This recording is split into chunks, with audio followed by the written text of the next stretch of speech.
കാണുന്നൊരു കാറാണോ നമ്മുടെ ചോദിച്ചപ്പോൾ അവർ പറഞ്ഞത് അത് നനഞ്ഞിരിക്കായിരുന്നു. ഷൈൻ ടോം ചാക്കോയുടെ പാരന്റ്സിനെയും ബ്രദറിനെയൊക്കെ വീട്ടിലേക്ക് പുതിയൊരു കാർ എടുക്കാൻ വേണ്ടിയിട്ടാണ് കേട്ടോ ഞങ്ങൾ എല്ലാവരും കൂടി പോകുന്നത്. പുതിയൊരു വണ്ടി എന്ന് പറയുമ്പോൾ വീട്ടിലേക്ക് പുതിയൊരു ഫാമിലി മെമ്പർ വരുന്ന പോലെയാണല്ലേ നമുക്ക് എല്ലാവർക്കും. അതുകൊണ്ട് തന്നെ ഫുൾ ഫാമിലി ആയിട്ട് അമ്മയും ഡാഡിയും ചേട്ടനും അനിയനും എല്ലാവരും കൂടി ആയിട്ട് നമ്മൾ പോകുന്നത്. അനിയന്റെ 2 ക്ലോസ് ഫ്രണ്ട്സും കൂടിയുണ്ട് നമ്മുടെ കൂടെ. അങ്ങനെ നമ്മൾ ഷോറൂമിലെത്തി.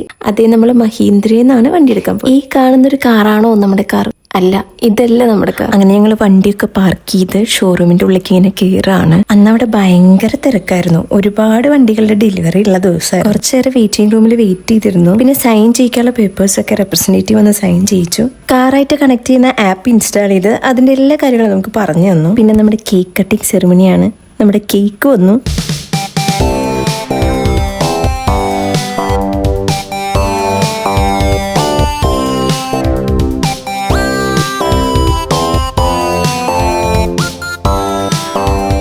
കേക്ക് കട്ടിംഗ് ഒക്കെ കഴിഞ്ഞ് നമ്മൾ കാറിന്റെ അടുത്തെത്തി. അതെ ഗൈസ്, XUV 700 ആണ് നമ്മുടെ കാർ. പക്ഷെ അൺവീലിംഗ് ക്ലോത്ത് ചോദിച്ചപ്പോൾ അവർ പറഞ്ഞത് അത് നനഞ്ഞിരിക്കായിരുന്നു എന്നാണ്. അത് മാത്രം ഒരു ബാഡ് എക്സ്പീരിയൻസ് ആയിട്ട് തോന്നി. നമ്മൾ ഡെലിവറി ചെയ്യുമ്പോഴും നമ്മൾ അത്ര എക്സ്പെക്ട് ചെയ്ത് പോകുന്ന ഒരു വണ്ടിയാണ്. അപ്പോൾ ഞാനായാലും അൺവീൽ ചെയ്യണ ഒരു വീഡിയോ ഒക്കെ അടിപൊളിയായിട്ട് എടുക്കാന്ന് വെച്ച് പോയതാണ്.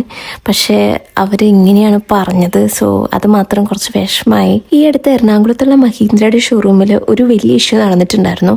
അത് ന്യൂസിൽ കണ്ടപ്പോൾ ഞാൻ ആലോചിച്ചിട്ടുണ്ടായിരുന്നു, നമുക്കും ഇതുപോലെ അന്ന് അൺവീലിംഗ് ക്ലോത്ത് ചോദിച്ചപ്പോൾ അവർ നനഞ്ഞിരിക്കായിരുന്നു എന്നാ പറഞ്ഞത്. പക്ഷെ ഡാഡി അമ്മയൊന്നും ഇതിനെക്കുറിച്ച് അത്ര ബോധേഡായിരുന്നില്ല. കാരണം അവർക്ക് പുതിയ വണ്ടി കിട്ടിയതിൻ്റെ ഭയങ്കര സന്തോഷത്തിലായിരുന്നു. സോ ഇതൊന്നും അവരത്ര കാര്യമായിട്ട് എടുത്തില്ല. അങ്ങനെ നമ്മുടെ കാറ് ഡാഡി ഇറക്കാൻ പോവാണ്.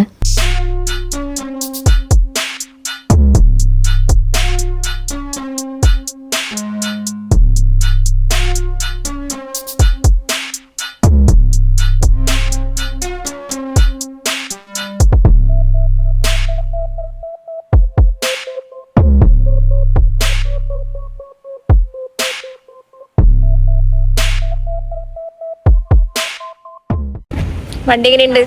സൂപ്പറാണോ? അന്ന് ഞങ്ങൾ മഹീന്ദ്രയുടെ ഷോറൂമിൽ ഷൈൻ ടോം ചാക്കോയുടെ പാരന്റ്സിനെയും ബ്രദറിനെയൊക്കെ കണ്ടിട്ടുണ്ടായിരുന്നു. ബ്രദറിനെ ന്യൂസിലൊക്കെ എവിടെയോ കണ്ടുള്ള പരിചയത്തിൽ ഞാനാണ് അവരെ ഐഡന്റിഫൈ ചെയ്ത് എൻ്റെ ഫാമിലിയിൽ എല്ലാവർക്കും കാണിച്ചു കൊടുത്തത്. ആ പപ്പയാണെങ്കിൽ ഞങ്ങളെല്ലാവരും നോക്കി ചിരിക്കുകയും ചെയ്തിട്ടുണ്ടായിരുന്നു. ഒരു 5 ദിവസം കഴിഞ്ഞിട്ട് ജൂൺ 6-ാം തീയതി ഇങ്ങനെ ഒരു ആക്സിഡന്റ് പറ്റിയും ആളുടെ പപ്പ മരിക്കുകയും ചെയ്തായിരുന്നു. അത് കേട്ടപ്പോൾ വല്ലാത്ത ഷോക്കിംഗ് ആയിപ്പോയി. അവരെന്നാ സെയിം ബ്ലാക്ക് കാർണിവൽ കാറിലാണ് അന്ന് ഷോറൂമിലേക്ക് വന്നത്. കാറ് കിട്ടിയിട്ട് പിന്നെ നമ്മൾ നേരെ ഫുഡ് കഴിക്കാനാണ് പോയത്. നെക്സ്റ്റ് ഡേ ഞങ്ങൾ പള്ളിയിൽ പ്രാർത്ഥിക്കാനും കൊണ്ടുപോയിട്ടുണ്ടായിരുന്നു. അപ്പോൾ ഇന്നത്തെ വീഡിയോ ഇത്രയേ ഉള്ളൂ. അടുത്തൊരു വീഡിയോയിൽ കാണാം. Thanks for watching. Bye bye.